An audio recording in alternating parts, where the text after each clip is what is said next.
Video பார்த்து வணக்கம். நீங்கள் என்ன பார்க்க போகிறோம்னா 10 மைண்ட் ப்ளோவிங் சைக்கிள் பேட் தான் பார்க்க போகிறோம். நம்மளுடைய சேனலுக்கு நீங்கள் ஃபஸ்ட் டைம் பார்த்தீங்கன்னா சேனலை மறக்காமல் சப்ஸ்கிரைப் பண்ணிக்கோங்க. அப்போ தான் நம்ம போடக்கூடிய அனைத்து தகவலும் உங்களுக்கு நோட்டிஃபிகேஷன் வந்துகிட்டே இருக்கும். அண்ட் உங்களுக்கு ஏதாவது டாப்பிக்கில் வீடியோ வேணும் நினச்சிங்கன்னா நீங்கள் தாராளமாக கமெண்ட் பாக்ஸில் கமெண்ட் பண்ணலாம். கண்டிப்பாக இந்த டாப்பிக்கில் வீடியோ வரும். அண்ட் நிறைய பேர் நம்ம சேனல் ரெகுலராக பார்க்குறீங்க, ஆனால் சப்ஸ்கிரைப் பண்ண மாட்டேங்க. கண்டிப்பாக சப்ஸ்கிரைப் பண்ணிட்டு பாருங்கள்.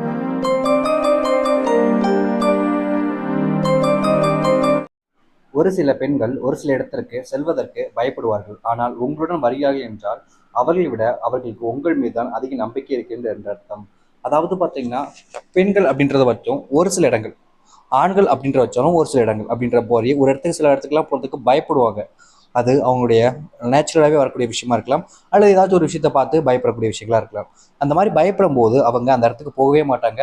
ரொம்ப இது பண்ணாலும் யார் சொல்லிட்டாலும் வரமாட்டாங்க. பட் அவங்க நீங்கள் கூப்பிட்டு சப்போஸ் உங்க கூட வராங்கன்னா அவங்களுக்கு உங்கள் மேலே நிறைய நம்பிக்கை இருக்குது. அண்ட் தன்னை விட உங்கள் மேலே அதிக நம்பிக்கை வச்சுருக்காங்க. நீங்கள் அவங்கள சேவ் பண்ணுவேன்ற ஒரு நம்பிக்கை அவங்களுக்கு இருக்கிறனால தான் அவங்க உங்க கூட வராங்க. அவங்கள ஏமாத்தாதீங்க.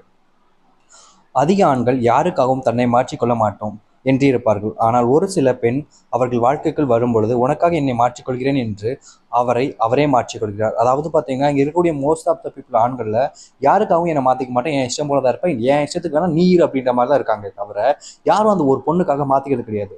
ஒரு சில நபர்கள் மட்டுமே ஒரு சில ஆண்கள் காதலிக்கும் போது அந்த பெண்ணுக்காக அவங்கள மாற்றிக்கிறாங்க. எல்லா ஆண்களும் இப்படி இருக்காங்கன்னா 100ல் 10 பேர் இப்படி இருப்பாங்க. மிச்சப்படி எல்லாருமே அவங்களுக்கு ஏற்ற மாதிரி தான் மாற வைப்பாங்களே தவிர அவங்களுக்கு ஏற்ற மாதிரி இவங்க மாறுறது கிடையாதான். இதான் ரியாலிட்டி இருக்கக்கூடிய ஒரு விஷயம். நீங்கள் விரும்பும் ஆண் உங்களுடைய பேசிக்கொண்டிருக்க வேண்டும் என்றால் நீங்கள் அதற்கேற்றால் போல் சில விஷயங்களை செய்திருக்க வேண்டும். முக்கியமாக அவர் உங்களை தேடி வர வையுங்கள். நீங்கள் ஒருத்தங்களுக்கு எந்த அளவுக்கு வேல்யூவலாக தெரியுறீங்களோ அந்த அளவுக்கு அவங்க உங்களை தேடி வருவாங்க. நீங்கள் அவங்களுக்கு சாதாரண ஒரு விஷயம் அப்படின்னா, ஃபார் எக்ஸாம்பிள் சொல்லணும்னா, நீங்கள் எனி டைம் அவங்க கூட பேசிகிட்டே இருக்கீங்க, எனி டைம் அவங்க கூட பேசுறீங்க, அவங்களுக்கு போர் அடிக்கும். அண்ட் நீங்கள் ஒரு இம்பார்ட்டண்டான போர்ஷனாக இருக்க மாட்டீங்க, வேல்யூவான போர்ஷனாக இருக்க மாட்டீங்க. இந்த எந்த விஷயங்களும் இல்லைன்னா அவங்க உங்களை தேடி வரப்போறதில்ல. அவங்க கூட அதிகமாக டைம் ஸ்பெண்ட் பண்ணுறோம் ஆசையும் இருக்காது. நீங்கள் உங்களுடைய வேல்யூ அதிகப்படுத்திக்கோங்க, இம்பார்ட்டன் வந்து கம்மி பண்ணுங்க. நீங்கள் அவங்களுக்கு கொடுக்கக்கூடிய நேரத்தை ரொம்ப கம்மி பண்ணுங்க. நீங்கள் ஃப்ரீயாக இருந்தாலும் அவங்கள்ட்ட பிஸியாக இருக்குன்னு சொல்லுங்கள், தப்பு இல்லை. அப்படி செய்யும் போது அவங்க உங்களுக்கு தேடி தேடி வருவாங்க. அப்படி வரும்பொழுது உங்கள் லவ் இன்னும் சக்ஸஸ் ஆகும். பட் இதை அடிக்கடி பண்ணாதீங்க, எப்போமாச்சும் பண்ணுங்க. அதிகப்படியான ஆண்கள் பெண்கள் அவர்களுக்கு தெரிந்த நபர்கள், அன்பு வைத்த நபர்கள் சொல்வதை ஒரு சில நேரங்களில் நம்பாமல் இருப்பார்கள். ஆனால் காதலிக்கும் நபர்கள் எதை கூறினாலும் கண்மூடித்தனமாக அதை நம்புகிறார்கள். இங்கே இருக்கக்கூடிய ஆண்களும் சரி பெண்களும் சரி இந்த ஒரு விஷயத்த அவங்க லைஃப்ல பண்ணவே பண்ணாதீங்க. நிறைய பேர்லாம் பார்த்தீங்கன்னா ஒருத்தவங்களை விரும்புறாங்க அப்படின்ற போது அவங்க சொல்லக்கூடிய விஷயங்களை கண்மூடித்தனமா நம்புறது. ஆனால் விரும்புறவங்களை பற்றி மற்றவங்க சொல்றதோ இல்லை வேறு ஒருத்தவங்களை பற்றி சொல்லும் பொழுதோ அதை நம்ப மாட்டாங்க.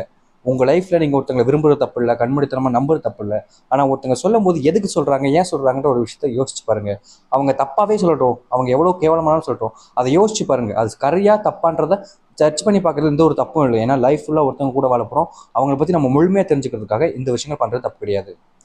அதிக நபர்கள் அவர்கள் வாழ்க்கையில் ஒரு நபரை காதலிக்கும் போது அவர்களுக்கு பிடிக்காது, அவரது காதல் செய்யும் பொழுது அதை கூற முடியாமல் இவர்கள் இருப்பார்கள். அதாவது பார்த்தீங்கன்னா இங்கே இருக்கக்கூடிய ஒரு சில பெண்களும் சரி ஆண்களும் சரி இப்படி ஒரு மனப்பான்மையில இருந்துகிட்டே இருக்காங்க. ஒரு விஷயம் பிடிக்காது, அவங்க பண்ணுவாங்க, எப்படி அவங்கள்ட்ட சொல்றது, நமக்கு பிடிக்காது, அவங்கள்ட்ட சொன்னால் எப்படி நம்மளை தப்பாக நினைப்பாங்களா, வேலைச்சு நினைப்பாங்களா அப்படின்னு மனசுக்குள்ள ஒவ்வொரு நாளும் புழங்கிட்டே இருப்பாங்க. ஒரு விஷயத்த புரிஞ்சுக்கோங்க, நீங்கள் ஒரு விஷயத்த சொல்றதுக்கு அப்புறமா தான் அதை அவங்க மாற்றிக்கிறதும் மாற்றாமல் இருக்கிறது இருக்கு. நீங்களே அவங்கள ஏற்றுப்பாங்களா, ஏற்றுக்க மாட்டாங்களா, இல்லை அப்செட் பண்ணிப்பாங்களா, அப்செட் பண்ணிக்க மாட்டாங்க, கோவப்படுவாங்களா, சிறப்படுவாங்களா, வெறிமா அப்படின்னு ஒவ்வொன்றா நீங்களே யோசிக்காதீங்க. ஒரு விஷயம் உங்களுக்கு பிடிக்கலன்னா சொல்லுங்க, தாராளமாக சொல்லுங்க. உங்களுக்கு பிடிச்ச நபராக இருந்தால் கண்டிப்பாக அதை அப்செட் பண்ணிப்பாங்க. அண்ட் இல்லைன்னா அதை பற்றி யோசிப்பாங்க. நீங்கள் அதை பற்றி பயந்தீங்கன்னா அப்படின்னா அவங்களுக்கு உங்களுக்கு இருக்கக்கூடிய அந்த லவ் பாண்டிங்கிறது கரெக்டாக இல்லைன்றதா அர்த்தம்.